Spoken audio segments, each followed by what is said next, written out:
Kita masuk ke zona absurd tapi nyata. Nah, jadi begini teman-teman semuanya, beredar gambar pelaku penyiraman air keras kepada aktivis Andri Yunus dari Kontras. Dan plot twistnya ternyata itu gambar AI.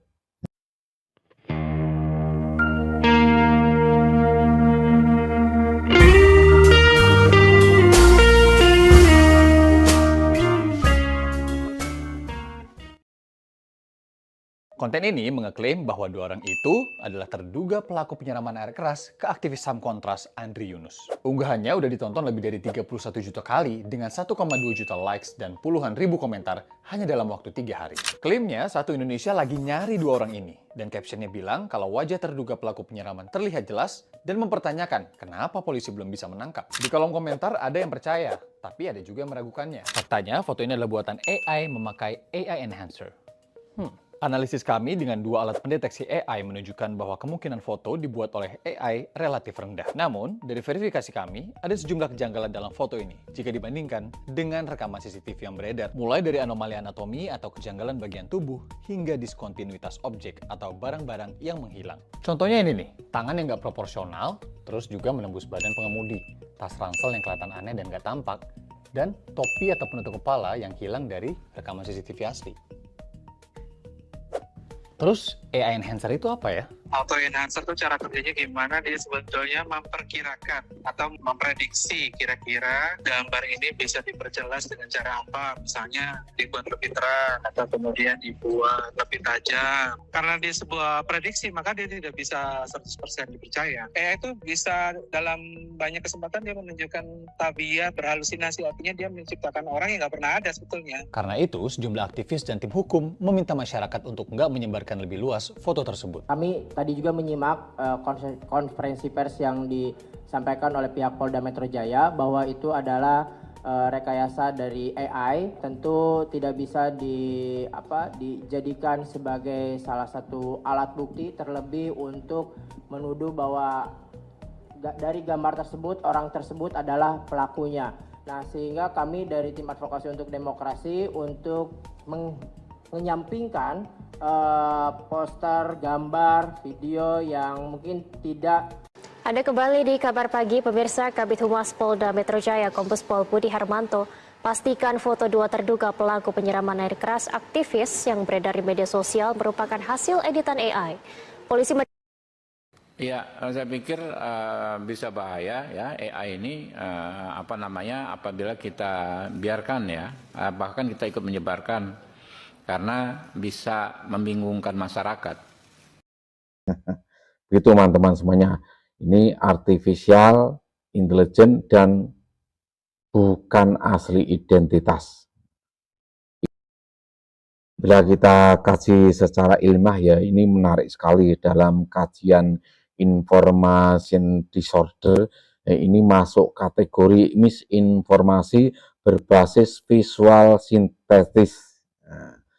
Bahasa gampangnya begini teman-teman semuanya, gambar palsu, emosinya asli, dan efeknya wah dahsyat sekali. Otak netizen itu cepat percaya ya, cepat percaya kepada visual daripada verifikasi otaknya sendiri. Jadi sekali lihat langsung, waduh ini pelakunya, wah padahal belum tentu itu, ya kan?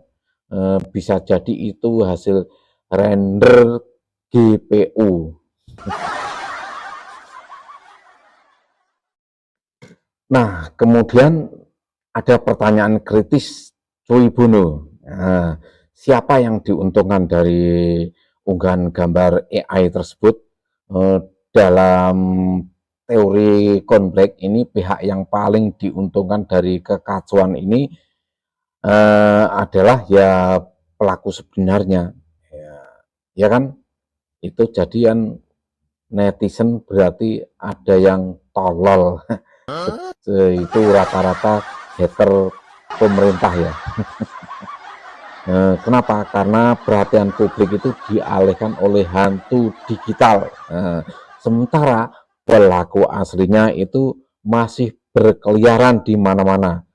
Dan bisa saja pelakunya itu nongkrong di pinggir jalan, ke kafe, kemana-mana sambil scroll-scroll media sosial, mereka itu pasti menertawakan. Dan ini sangat mengganggu sekali trust kepada kepolisian. Masyarakat menjadi tidak percaya kepada polisi, dan ini sungguh mengganggu sekali teman-teman semuanya. Dan ini bisa berbahaya. Ketika emosi publik dipancing, itu namanya appeal to fear, ya kan? Orang yang bertindak irasional, berarti tidak memakai nalar teman-teman semuanya. Jangan sampai lihat netizen tuh melihat mukanya yang mirip sama AI itu, wah langsung kena bokem. Ya kan? Dan kasihan teman-teman. Nah, itu kan menjadi presiden buruk ya bagi demokrasi kita.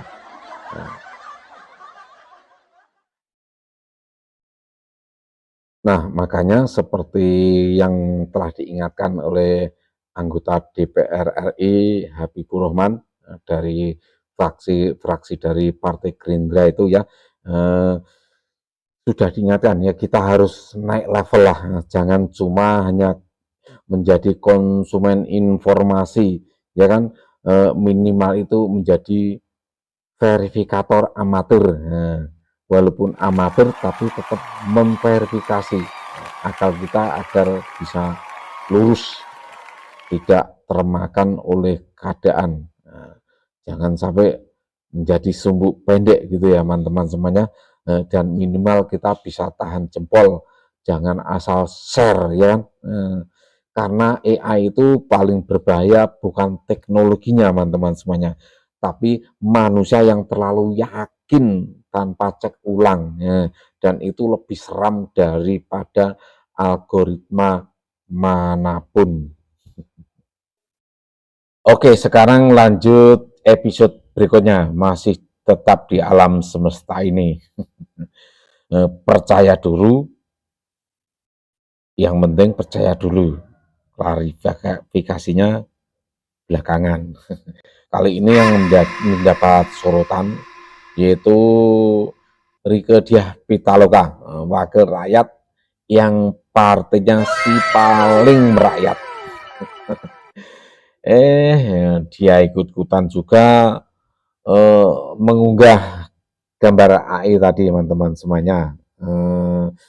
Yang menarik secara ilmiah itu, kita masuk ke fenomena authority bias, di mana itu ketika seorang tokoh publik itu hanya karena ngomong atau share itu figur otoritas namanya ya kan teman-teman semuanya.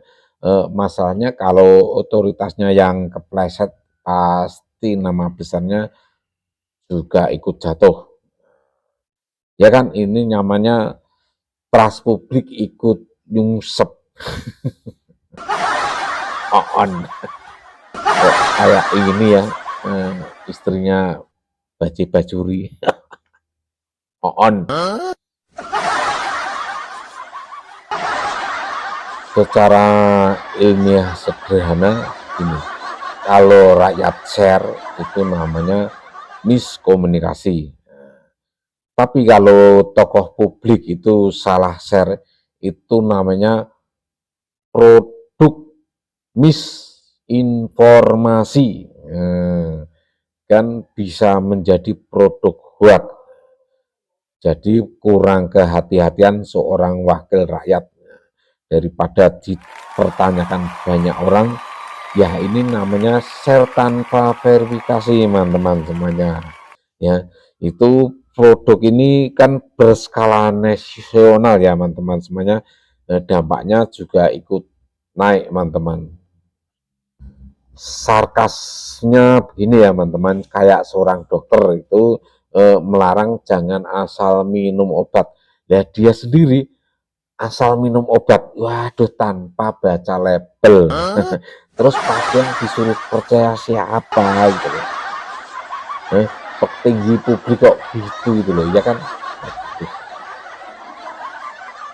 pertanyaannya sekarang ini bukan sekedar kelalaian ya teman-teman semuanya, atau dorongan emosional yang terlalu cepat respon ya, tanpa fact checking ya kan.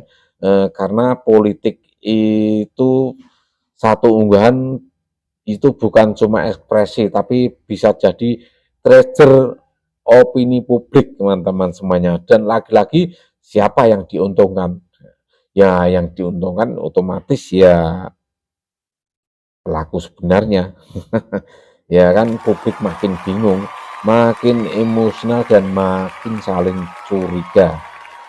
Ini pelaku malah bertepuk tangan teman-teman semuanya. Ya kan?